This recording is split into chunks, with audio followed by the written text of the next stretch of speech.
This is chapter 15. We're going to talk about catalysts today. So a catalyst is a chemical substance that increases the rate of a chemical reaction without being used up in the process. It works by lowering the activation energy of the reaction. So if we have a reaction, and remember from last chapter we did these energy diagrams. And let's say, just for the sake of this, we're going to do an exothermic reaction. In order for the reaction to start, it has to have a certain amount of energy represented by these arrows, which is the activation energy. Once the activation energy is reached, then the reaction will proceed. The difference between the energy that the reaction started at and the energy it ended at is the change in enthalpy. This part's just review, but I wanted to show you how a catalyst works. A catalyst comes in and it lowers the activation energy. So even though it takes less energy to start the chemical reaction, at the end, it's going to end up with the exact same change in enthalpy. So that's just a picture of what a catalyst does. Okay, so it doesn't change the overall energy of the reaction. And sometimes there'll be intermediate compounds formed, but they don't really play in the overall reaction. So some examples of catalysts would be the catalytic converter in your car. It contains platinum, which serves as a catalyst to change carbon monoxide into carbon dioxide. Other types of catalysts, it would be enzymes in your body. They cause the chemical reactions to occur much, much faster, but they don't get used up. For example, the salivary enzyme, amylase, speeds up the breaking down of starch in your mouth. Another type would be catalysts used in food productions, like making of cheese, fruit, mayonnaise, things like that. There are two basic types of catalysts. We have heterogeneous catalysts and homogeneous, and they're just like you would expect what the names mean.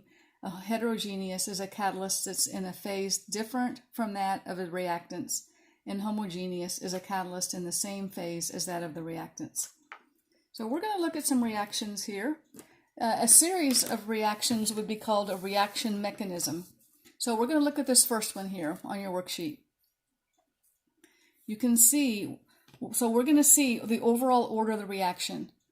There's going to be a catalyst in these. So if the catalyst is going to be present at the beginning of the chemical reaction, and it's also going to be present at the end of the chemical reaction. So if you look at this is a two-step reaction. We can see that nitrogen monoxide up here appears at the beginning of the reaction. It also appears at the end of the reaction. It did not get used up. It did not change. Look here at step 1. We had 2 moles of nitrogen dioxide produced, but in the second step, it was used in the second step. So even though it was produced at the beginning of the reaction, it was later used up. So that did not really participate in the overall reaction. So what we're left with is, in step 1, we have oxygen. I'm going to write the phases in too. Step 2, we've got 2 SO2. And then our product is 2 SO3. These are already balanced for you, but if you were needing to balance, you would need to go through and make sure. So this is the overall reaction mechanism. Even though nitrogen monoxide is at the beginning, it was also present at the end. So that was the catalyst.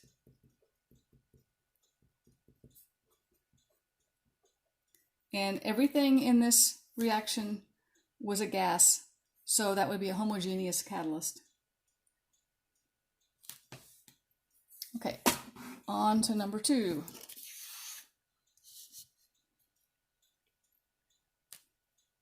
Okay, if you notice, the phases are not listed in this reaction, but let's see what's at the beginning that's also there at the end. You should be able to see right off the bat that water is in step 1, but also water reappears at the end of the reaction. So that is probably going to be our catalyst. But let's see what else. Sometimes things appear partway through, but then they disappear. So those might be intermediate products, but they're not there at the end of the reaction. So let's look. ClO is present at the beginning, and it's not appearing anywhere else in the reaction. Okay, look at the product of that step 1, HOCl. That is a product there, but it's a reactant in step 2. So even though it was produced, it got used up again. So that was just an intermediate product. We have OH, hydroxide ion, being produced in step 1, but then being used up in step 3.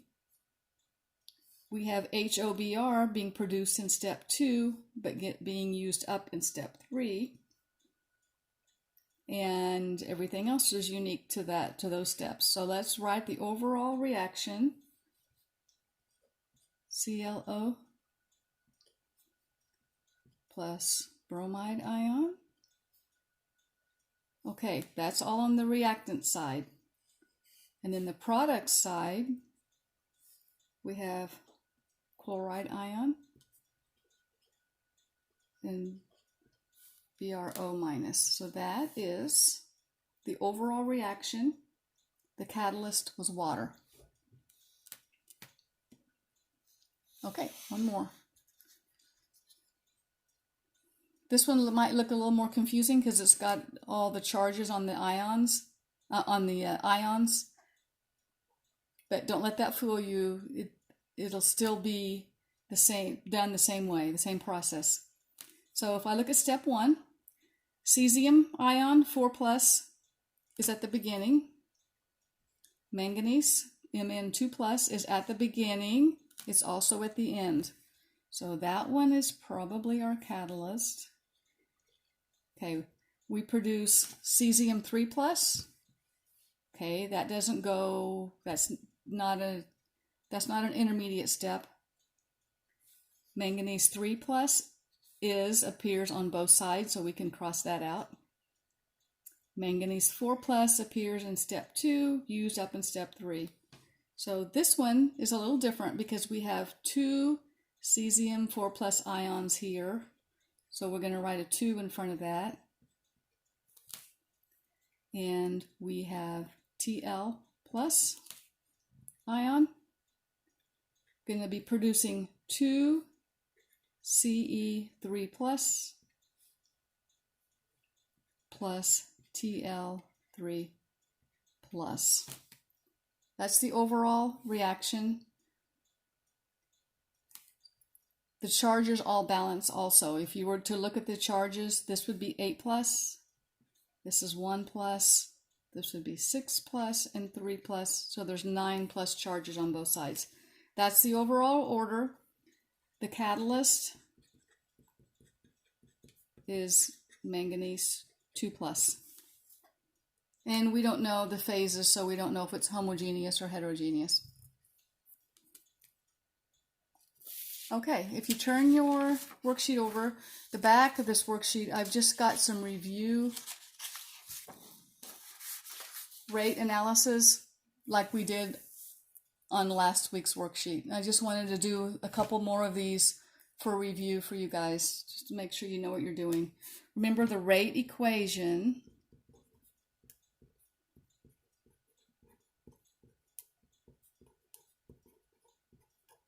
is that.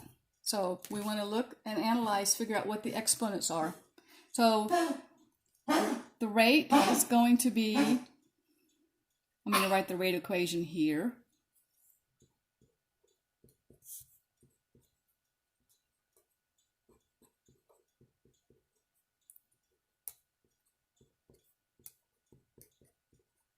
Okay, we need to figure out x and y. So to figure out x, that's going to be the exponent that's on NO.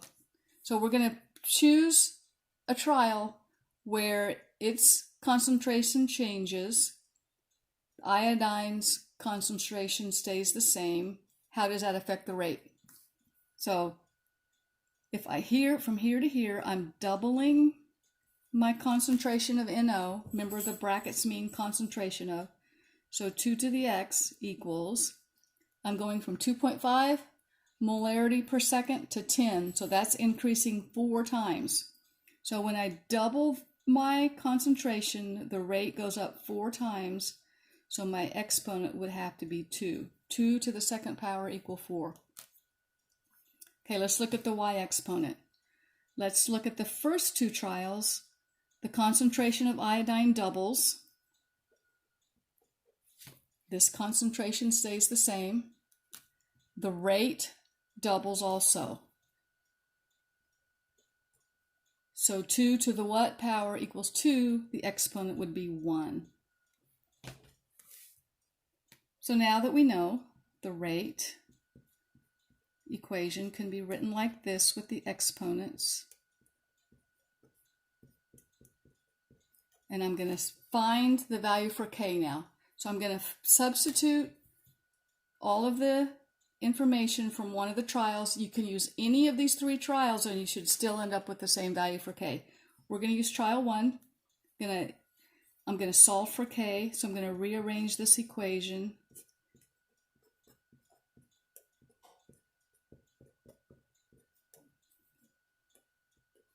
I'm going to use trial 1, instantaneous rate 1.25 molarity per second, divided by 1.5 molar squared times 1 molar for iodine.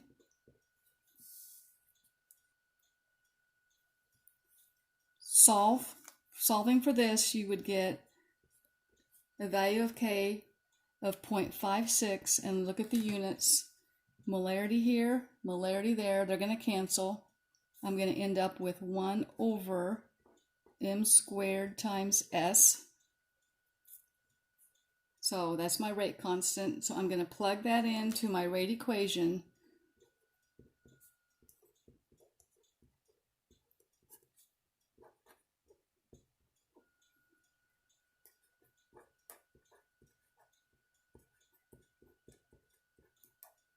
That is my rate equation.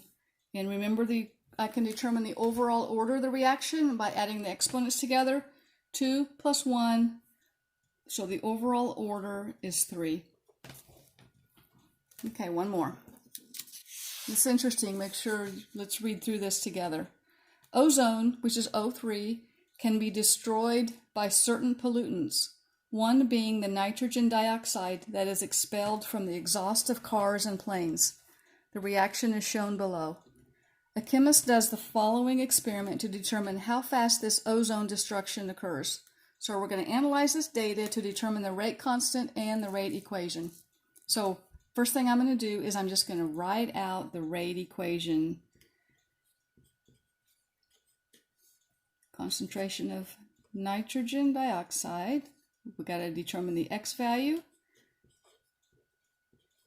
and the y value. Okay, let's look at trials 2 and 3. From trial 2 to 3, we doubled the concentration of nitrogen dioxide. We kept the oxygen concentration the same. When we did that, so that would be, we doubled the concentration, the rate doubled. So that means x would be 1. 2 to the first power equals 2. Okay, now let's look at the exponent for oxygen. We are going to use trial 1 and 3 because in 1 and 3, the nitrogen dioxide concentration stays the same. The oxygen doubles. So doubles to the y power. If we go look at the instantaneous rate, the first one's 0.44, the third one's 0.44. The rate didn't change. It stayed the same. 2 to the what power equals 1, y would have to be 0. That's telling us that the oxygen does not affect the reaction rate. So I'm going to rewrite that. The exponent for NO2 is 1. The exponent for oxygen is 0, so I'm not even going to put that in because we know anything to the 0 power is 1. So this is a pretty simple rate equation. Now I'm going to solve for K using the first trial.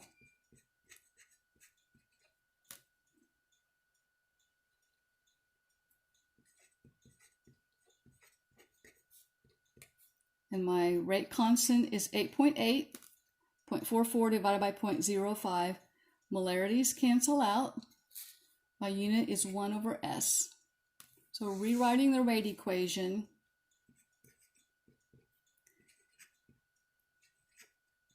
put the rate constant in there,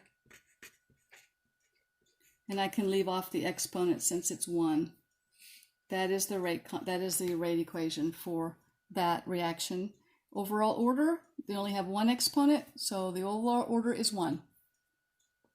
Okay, that's it for chapter 15.